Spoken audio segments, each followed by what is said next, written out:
Assalamualaikum, salam Malaysia Madani. Berita pagi Sabah edisi Isnin 15 Mei bersama-sama saya Emran Azmi Rosli.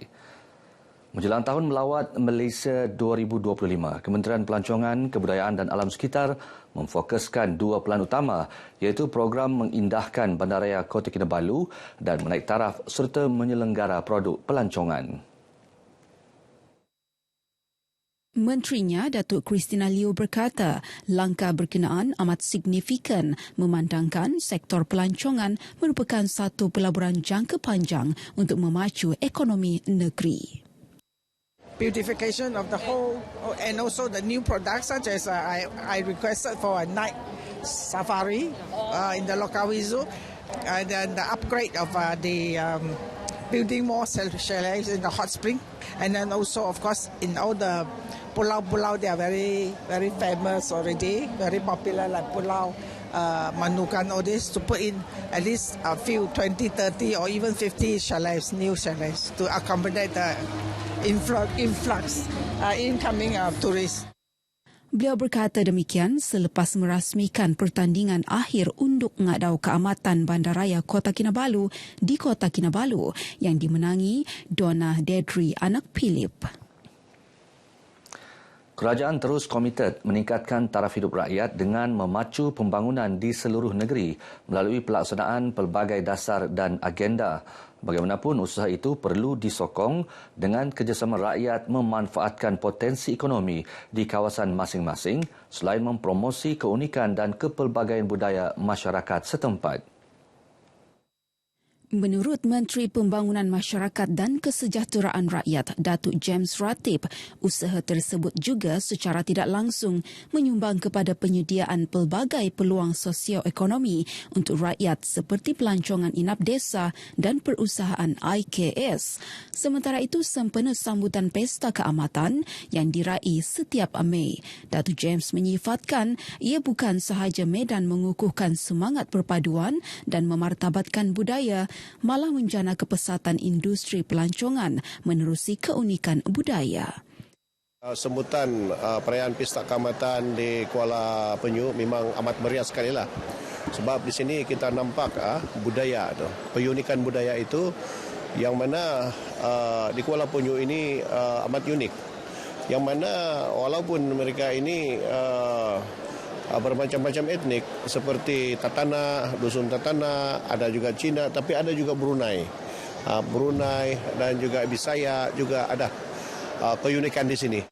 Datuk James berkata demikian kepada media sempena sambutan Pesta Keamatan di Kuala Penyu. Dalam program ini, Datuk James turut menyampaikan bantuan dana pendidikan bernilai RM2,000, komputer riba dan mesin pencetak daripada Yayasan Pendidikan Limus Juri. Usaha meningkatkan pembangunan di daerah kecil Membakut dan Bongawan terus menjadi keutamaan pemimpin setempat di kawasan berkenaan. Ini termasuk pewujudan Majlis Daerah Membakut serta pejabat pendidikan. Adun Membakut, Datuk Dr. Muhammad Arifin Muhammad Arif memberi jaminan pembangunan di kawasannya akan dilakukan secara berperingkat demi kesejahteraan rakyat.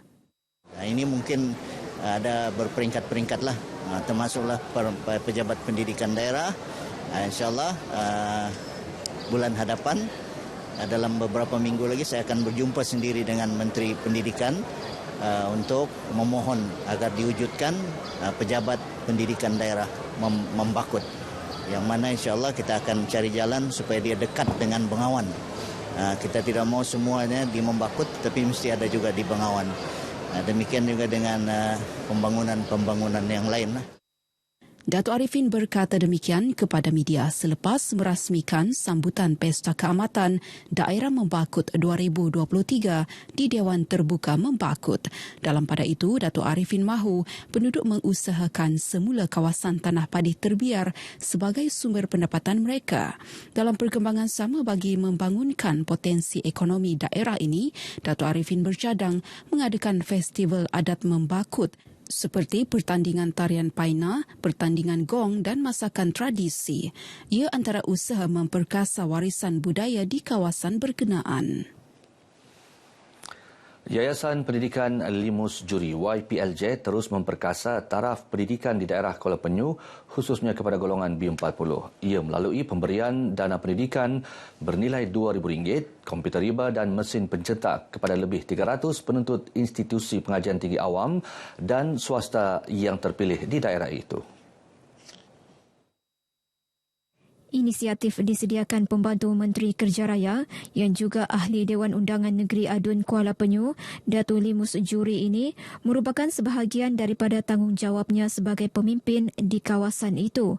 Ia juga sebagai usaha membantu para pelajar dalam proses pembelajaran selain ingin melihat lebih ramai pelajar dari daerah ini berjaya ke Menara Gading.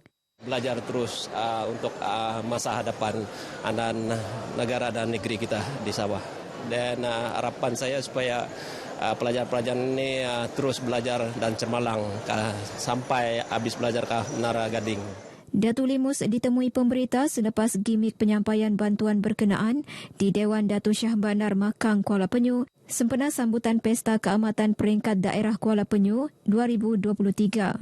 Terima kasih kepada YB Limus kerana bagi sumbangan dana pendidikan kepada anak-anak dari sekitar daerah Kuala Penyu. Diharap sumbangan ini berlanjutanlah kepada generasi akan datanglah.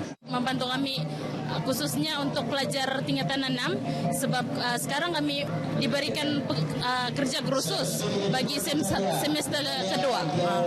Saya ingin mengucapkan terima kasih banyak-banyaklah kepada YB. Saya mengucapkan ribuan terima kasih kepada YB, khususnya kepada pelajar seperti saya. Kami amat memerlukan seperti laptop dan printer ini untuk kerja khusus kami lah. Saya berharap program ini dapat teruskan dalam jangka panjang lagi kerana ia memanfaatkan pelajar-pelajar khususnya mahasiswa dan mahasiswi IPTA ataupun IPTS maupun pelajar sekolah. Bermula tahun 2013 hingga 2023, yayasan ini telah membantu lebih 3,000 orang pelajar. Pertandingan Pintu Gerbang Raya 2023 mampu menjadi ikon perpaduan dan kesepakatan pelbagai kaum yang ada di Tawau. Selain itu, penganjurannya juga bakal menjadi tarikan pelancong untuk datang ke Tawau bagi melihat dengan lebih dekat kreativiti dan keunikan pintu gerbang yang dihasilkan. Pembantu Menteri kepada Ketua Menteri Datuk Nizam Abu Bakar Titingan berkata, program yang dianjurkan sempena Hari Raya Aidilfitri ini juga menjadi tonggak perpaduan yang merupakan elemen penting dalam memastikan kestabilan sesebuah negara dan berharap ia dapat dikekalkan sehingga ke generasi akan datang. Katanya idea kreatif, usaha dan semangat jitu yang ditunjukkan penduduk kampung dalam menghasilkan pintu gerbang sejak Ramadan lagi wajar menjadi contoh kepada penduduk kampung yang lain. Jadi saya merasakan bahawa objektif dan matlamat pertandingan ini tercapai di dalam mewujudkan perpaduan kesatuan di samping ia dapat melahirkan kecintaan semua penduduk yang berbilang kaum, yang berbilang bangsa ini untuk memperkasakan lagi khazanah budaya agar tidak hilang di telan zaman. Datuk Nizam juga yakin dengan semangat cintakan budaya yang dipupuk dalam kalangan generasi muda menjadi penyumbang kepada keharmonian dan semangat kekitaan yang tinggi dalam kalangan masyarakat majmuk serta menyemai sikap saling hormat-menghormati kepelbagaian budaya. Pertandingan kali ini menerima 35 penyertaan berbanding hanya 27 buah kampung tahun lepas. Saya mengharapkan sangat-sangat agar Kementerian Perpaduan mengambil program ini sebagai satu program tahunan untuk di Tawau kerana ia mampu untuk memupuk perpaduan. Kerana saya percaya selepas ini duit hadiah yang mereka dapat, mereka akan membuat rumah terbuka versi kampung pula. Dan kita akan lihatlah betapa bersatu padunya penduduk kampung di satu-satu kampung yang menang ini untuk mengadakan program-program hasil daripada kemenangan yang diraih. Kampung Pukat berjaya membolot hadiah utama pertandingan pintu gerbang raya berupa wang tunai RM10,000, manakala tempat kedua dimenangi Kampung Sadani Batu 2 RM8,000 dan Kampung Berumas di tempat ketiga dengan hadiah wang tunai RM7,000. Saya berasa syukur dan mengucapkan alhamdulillah kepada perjuangan kawan-kawan saya dan abang-abang saya yang ada di belakang ni. Sampai kami dapat lagi kejuaraan yang untuk kedua kalinya. Alhamdulillah.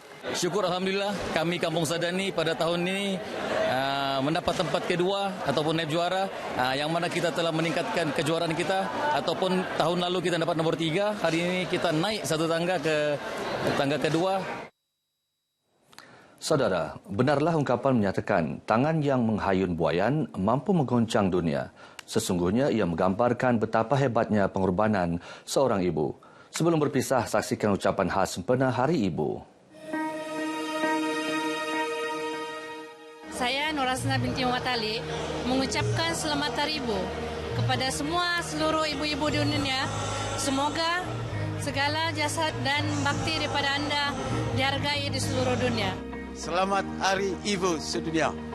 Bahwa kita berterima kasih dengan mereka. Kerana mereka lah yang melahirkan kita di semua. Dan lagi pun dia juga membuat kita bimbingan dan masyarakat dan kepada generasi yang akan datang. Dalam kesempatan ini, saya Anthony Balbui, saya mengucapkan selamat Hari Ibu. Terutama sekali kepada ibu saya dan juga isteri saya menjadi melahirkan anak-anak saya. Dan juga seluruh ibu-ibu yang ada di negara kita, di seluruh dunia. Hargailah ibu kita sebab tanpa mereka kita tidak akan ada di bumi ini. Saya mengucapkan selamat Hari Ibu kepada semua ibu-ibu di seluruh dunia, khususnya di Malaysia yang telah bertungkus lumus, bekerja keras, menjadi ratu kepada semua anak-anak. Saya ucapkan kepada semua wanita yang tabah, bekerja keras dan sentiasa gigih menjaga ahli keluarga mereka. Selamat Hari Ibu. Anda adalah seorang yang sangat istimewa. Baik saudara, paparan itu mengakhiri Berita Pagi Sabah. Menyusul selepas ini Berita Pagi Sarawak. Saya Emran Azmi Rosli. Assalamualaikum. Salam Malaysia Madani. RTM, especially for you. Onsoi kapio, osonong kopio, terbaik no ikut binasi. Onsoi kapio, osonong